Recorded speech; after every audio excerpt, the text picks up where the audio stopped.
ইতিমধ্যে বাংলাদেশীৰ যি বিতৰণ প্ৰক্ৰিয়া অব্যাহত আছে কিন্তু তাৰ মাজতে গুৱাহাটী মহানগৰীত যি বাংলাদেশে ঘাটি পাতিবলৈ চেষ্টা কৰিছিল কিন্তু আৰক্ষীৰ জালত পৰিছে 9টাকৈ বাংলাদেশী ইতিমধ্যে হয়তো আৰক্ষীৰ জিম্বাত আছে সেই বাংলাদেশী কেইটা আৰক্ষীয়ে 9টাকৈ যি বাংলাদেশীক ইতিমধ্যে আটক কৰিছিল বা জালত পৰিছে বাংলাদেশী কেইটাক বিতৰণ কৰিছে নে আৰক্ষীৰ জালত আছে আপোনাৰ জৰিয়তে সবিশেষ জানিব বিচাৰিম বিটুল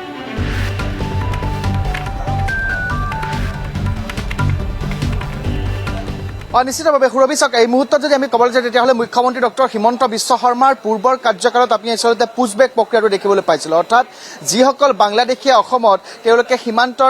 সীমান্তৰে অবৈধভাৱে আহি প্ৰৱেশ কৰিছিল তেওঁলোকক আচলতে পুছবেক যিটো প্ৰক্ৰিয়া সেই বাংলাদেশী পুছবেক প্ৰক্ৰিয়া আমি দেখিবলৈ পাইছিলোঁ বা বৰ্ডাৰ আৰক্ষীয়ে বা সীমান্তৰ যিসকল আৰক্ষী আছে সেই সীমান্তৰ আৰক্ষীয়ে BSF জোৱানসকলে তেওঁলোকে আচলতে যিসকল বাংলাদেশীক তেওঁলোকে কৰায়ত্ব কৰে অৰ্থাৎ যিসকলে কাটাতাৰৰ তলেৰে বা বৰ্ডাৰত অবৈধভাৱে আহি তেওঁলোকে প্ৰৱেশ কৰে অসমত বা ভাৰতত তেওঁলোকক আচলতে পুছবেক বা তেওঁলোকক বিতৰণ কৰাৰ প্ৰক্ৰিয়াটো আমি দেখিবলৈ পাইছিলোঁ কিন্তু শেহতীয়াকৈ বিভিন্ন প্ৰান্তত পুনৰবাৰ এনেধৰণৰ যিসমূহ ঘটনা অৰ্থাৎ কেইবাটাও প্ৰান্তৰে অৰ্থাৎ সীমান্তৰ অসম বাংলাদেশ সীমান্তৰ কেইবাটাও প্ৰান্তৰে আচলতে এনেধৰণে যিসকল বাংলাদেশী আছে সেই বাংলাদেশীসকলে প্ৰৱেশ কৰা দেখিবলৈ পোৱা গৈছে আৰু এই মুহূৰ্তৰ খবৰটো যদি আমি ক'বলৈ যাওঁ তেতিয়াহ'লে কালিৰ দিনটোত কালি নিশাৰ ভাগত গুৱাহাটী ৰেলৱে আৰক্ষীৰ জালত 9টাকৈ বাংলাদেশী পৰিছে অৰ্থাৎ বদৰপুৰৰ পৰা গুৱাহাটীলৈ এখন বিশেষ ট্ৰেইন যোগে সেই বাংলাদেশী কেইজন আহিছিল আৰু তাৰ পিছতে ট্ৰেইনত কেইগৰাকীমান সচেতন ব্যক্তিৰ তৎপৰতাত আচলতে এই কেইজন বাংলাদেশী তেওঁলোকে প্ৰথমতে সন্দেহ কৰা হৈছিল আৰু সন্দেহৰ আৱৰ্তত থকা সেই কেইজন ব্যক্তিক পৰৱৰ্তী পৰ্যায়ত গুৱাহাটী ৰেলৱে আৰক্ষীক খবৰ কৰা হৈছিল আৰু গুৱাহাটী ৰেলৱে আৰক্ষীয়ে যেতিয়া তেওঁলোকক সোধপোছ কৰিছিল তেতিয়া তেওঁলোকে ভাৰতৰ কোনো ধৰণৰ বৈধ নাগৰিকত্বৰ প্ৰমাণ দিব পৰা নাছিল আৰু তেতিয়াই এক প্ৰকাৰ সন্দেহ কৰা হৈছিল বা তেওঁলোকক ধৰি লোৱা হৈছিল যে এইকেইটা নিশ্চিতভাৱে হয়তো বাংলাদেশী হ'ব যাৰ পৰিপ্ৰেক্ষিতত তেওঁলোকৰ হাতত কোনো ধৰণৰ ভাৰতীয় বৈধ তেওঁলোকৰ প্ৰমাণ পত্ৰ নাই বা তেওঁলোকে কোনো ধৰণৰ চিনাক্তকৰণ কৰিব পৰা নাই ভাৰতীয় হিচাপে গতিকে এই মুহূৰ্তত যদি আমি ক'বলৈ যাওঁ তেতিয়াহ'লে গুৱাহাটী ৰেলৱে আৰক্ষীয়ে তেওঁলোকক আটক কৰি ৰাখি থৈ দিছে কিছু সময় পিছতে স্বাস্থ্য পৰীক্ষাৰ বাবে লৈ যোৱা হ'ব আৰু তাৰপিছত হয়তো ডিটেনশ্যন কেম্পত নহবা নাইতোবা তেওঁলোকক আচলতে সীমান্ত আৰক্ষীৰ হাতত গতাই দিয়া হ'ব তাৰপিছতেই বাংলাদেশৰ বিতৰণৰ প্ৰক্ৰিয়া আৰম্ভ হ'ব গতিকে এনেধৰণে আচলতে কেইবাটাও প্ৰান্তত শেহতীয়াকৈ দেখিবলৈ পোৱা গৈছে যে অবৈধভাৱে অসম বাংলাদেশ দেশৰ যিসমূহ সীমান্ত আছে সেই সীমান্তসমূহৰ তলেৰে আচলতে বা তেওঁলোকে অবৈধভাৱে কাটাতাৰৰ তলেৰে প্ৰৱেশ কৰি আহি অসমত বিভিন্ন প্ৰান্তৰ এনেধৰণে আছে আৰু মুখ্যমন্ত্ৰীগৰাকীয়ে তাকে লৈ তৎপৰ হোৱা দেখিবলৈ পোৱা গৈছে বিশেষকৈ এইবাৰ মুখ্যমন্ত্ৰী ডক্টৰ হিমন্ত বিশ্ব শৰ্মাই যেতিয়া দ্বিতীয়বাৰৰ বাবে শাসন লৈছিল অৰ্থাৎ NDA তৃতীয়বাৰৰ বাবে অসমত যেতিয়া চৰকাৰ হৈছিল তেতিয়া মুখ্যমন্ত্ৰীগৰাকীয়ে এটা কথা স্পষ্ট কৰি দিছিল যে অং বং আৰু কলিং গতিকে অসম পশ্চিমবংগ ইত্যাদি যি ঠাইত আচলতে যিসমূহ বাংলাদেশী তেওঁলোকে সোমাব পৰা যিসমূহ ব্যৱস্থা আছে সেই তাত আচলতে ফেন্সিঙৰ ব্যৱস্থা আচলতে মুখ্যমন্ত্ৰীগৰাকীয়ে কৰিব যিসমূহ ঠাইত উন্মুক্ত হৈ আছে তাত ফেন্সিঙৰ ব্যৱস্থা কৰিব এনেধৰণৰ কিছুমান সিদ্ধান্ত হয়তো লোৱা হৈছিল পৰৱৰ্তী পৰ্যায়ত হয়তো পশ্চিমবংগৰ যিহেতু এইবাৰ বিজেপি চৰকাৰ হৈছে শুভেন্দ্ৰ অধিকাৰী মুখ্যমন্ত্ৰী গতিকে পশ্চিমবংগৰ মুখ্যমন্ত্ৰী আৰু অসমৰ মুখ্যমন্ত্ৰী দুয়োগৰাকীয়ে মিলি হয়তো পশ্চিমবংগ আৰু অসমৰ যিসমূহ এনেধৰণৰ কিছুমান স্পৰ্শকাতৰ স্থান আছে সেই স্পৰ্শকাতৰ স্থানসমূহৰে হয়তো যিসকল বাংলাদেশে প্ৰৱেশ কৰা যিসমূহ পথ আছে সেই পথসমূহ নিশ্চিতভাৱে হয়তো ফেন্সিঙৰ তাত ব্যৱস্থা কৰা হ'ব আৰু এনেধৰণে আচলতে বিভিন্ন ধৰণৰ পদক্ষেপ গ্ৰহণ কৰি থকাৰ মাজতো কেইবাটাও প্ৰান্তৰে আৰু যে এই যিকেইটা বাংলাদেশীক ইতিমধ্যে গুৱাহাটী ৰেলৱে আৰক্ষীয়ে আটক কৰিবলৈ সক্ষম হৈছে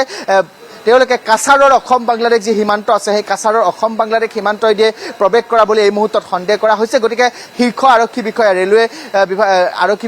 বিভাগৰ শীৰ্ষ আৰক্ষী বিষয়া যেতিয়া সোধপোছ কৰিব তাৰপিছত আচলতে সকলোখিনি কথা স্পষ্ট হৈ পৰিব যে আচলতে কোনটো সীমান্তইদি অসম বাংলাদেশৰ কোনটো সীমান্তৰে কোনটো প্ৰান্তৰে আচলতে এই বাংলাদেশীকেইটা প্ৰৱেশ কৰিছিল আৰু তেওঁলোকৰ লগত কোনো লোক আচলতে আহিছিলে নেকি অসমলৈ বা তেনেধৰণৰ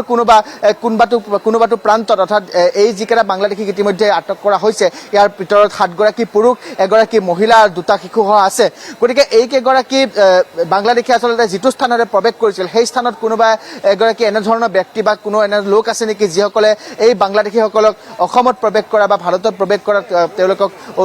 সুবিধা কৰি দিছে বা এনেধৰণৰ কিছু লোক আছে নেকি সেই বিষয়টো হয়তো নিশ্চিতভাৱে আৰক্ষীয়ে সোধপোছ কৰিব আৰু পৰৱৰ্তী পৰ্যায়ত এই যিকেইটা বাংলাদেশীক আটক কৰা হৈছে তেওঁলোকক বিতৰণ বা সীমান্ত আৰক্ষীৰ হাতত গতাই দিয়া হ'ব আৰু এনেধৰণে আচলতে সেই যিকেইজন বাংলাদেশীক ইতিমধ্যে আটক কৰা হৈছে তেওঁলোকক সোধপোছৰ অন্তত স্পষ্ট হৈ পৰিব যে তেওঁলোকে কোনটো সীমান্তৰে ইতিমধ্যে যিহেতু সন্দেহ কৰা হৈছে কাছাৰৰ অসম বাংলাদেশ সীমান্তৰে প্ৰৱেশ কৰা গতিকে কোনটো সীমান্তৰে প্ৰৱেশ কৰিছে তেওঁলোকৰ লগত আৰু কোনো লোক আছিলে নেকি বা তেওঁলোকৰ দলটো আৰু বৃহৎ আছিলে নেকি বা তেওঁলোকক কোনোবাই সহায় কৰিছিলে নেকি অসমত প্ৰৱেশ কৰা গতিকে এনেধৰণৰ প্ৰশ্নসমূহ হয়তো কৰা হ'ব পৰৱৰ্তী পৰ্যায়ত আচলতে তেওঁলোকক হয়তো বিতৰণ কৰা হ'ব সীমান্ত আৰক্ষীৰ হাতত গতাই আৰু এনেধৰণে আচলতে অসমত যিটো বাংলাদেশী প্ৰৱেশৰ যিটো সমস্যা সেই সমস্যাটো বৰ্তমানৰ নিত্য নৈমিত্তিক হৈ উঠা দেখিবলৈ পোৱা গৈছে আমি শেহতীয়াকৈ দেখিছিলোঁ যে ৰাজ্যৰ কেইবাটাও প্ৰান্তত এনেধৰণে আচলতে যিসকল বাংলাদেশী আছে তেওঁলোকে বিভিন্ন প্ৰান্তৰে এনেধৰণে অসমত প্ৰৱেশ কৰি তেওঁলোকে অসমত থাকিবলৈ লৈছে আৰু তাৰে সন্দেহতে ইতিমধ্যে কেইবাটাও প্ৰান্তত মুখ্যমন্ত্ৰীগৰাকীয়ে উচ্ছেদ অভিযানো চলাইছে সন্দেহজনক নাগৰিক যিসকল আছে সন্দেহজনক নাগৰিকক বিচাৰি এই মুহূৰ্তত ইতিমধ্যে মুখ্যমন্ত্ৰীগৰাকীয়ে উচ্ছেদ অভিযান অব্যাহত ৰাখিছে গতিকে এনেধৰণে অসমত এই যি বাংলাদেশী প্ৰৱেশৰ যিটো সমস্যা সেই সমস্যাটো যথেষ্ট গা কৰি উঠা দেখিবলৈ পোৱা গৈছে পৰৱৰ্তী পৰ্যায়ত হয়তো মুখ্যমন্ত্ৰীগৰাকীয়ে যেনেধৰণে উল্লেখ কৰিছিল যিসমূহ সীমান্তৰে আচলতে যিসমূহ স্পৰ্শকাতৰ এলেকা আছে যিসমূহৰ বাংলাদেশীসকলে প্ৰৱেশ কৰা কিছু স্পৰ্শকাতৰ এলেকা আছে সেই এলেকাসমূহত য'ত উন্মুক্ত হৈছে তাত হয়তো নিশ্চিতভাৱে ফেন্সিঙৰ ব্যৱস্থা কৰা হ'ব আৰু পশ্চিমবংগ চৰকাৰৰ সৈতে মুখ্যমন্ত্ৰীগৰাকীয়ে হয়তো সেই কথাটো আলোচনা কৰা হ'ব কাৰণ মুখ্যমন্ত্ৰীগৰাকীয়ে এটা কথা কৈছিলে যে অসমৰ পৰা যেতিয়া বাংলাদেশী বিতৰণ কৰি দিয়া হয় তেওঁলোকে নিশ্চিতভাৱে হয়তো পশ্চিমবংগলৈ যায় বা পশ্চিমবংগৰ পৰা যেতিয়া খেদি পঠোৱা হয় পশ্চিমবংগৰ পৰা হয়তো অসমত প্ৰৱেশ কৰে গতিকে এনেধৰণৰ দুই ৰাজ্যত কিছু সমস্যা থাকে বাংলাদেশীক লৈ কাৰণ এই দুয়োখন ৰাজ্যত আচলতে বাংলাদেশী যিটো সমস্যা সেই সমস্যাটো যথেষ্ট পৰিমাণে বেছি হোৱা দেখিবলৈ পোৱা যায় গতিকে নিশ্চিতভাৱে হয়তো পৰৱৰ্তী পৰ্যায়ত দুই ৰাজ্যৰ চৰকাৰে তেওঁলোকে বৈঠকত বহি আলোচনা কৰি পৰৱৰ্তী পৰ্যায়ত এটা সঠিক সিদ্ধান্ত গ্ৰহণ কৰিব যাৰ পৰিপ্ৰেক্ষিতত হয়তো বাংলাদেশে যিটো অসমত প্ৰৱেশৰ যি সমস্যা সেই সমস্যা হয়তো কিছু হ'লেও হ্ৰাস কৰিবলৈ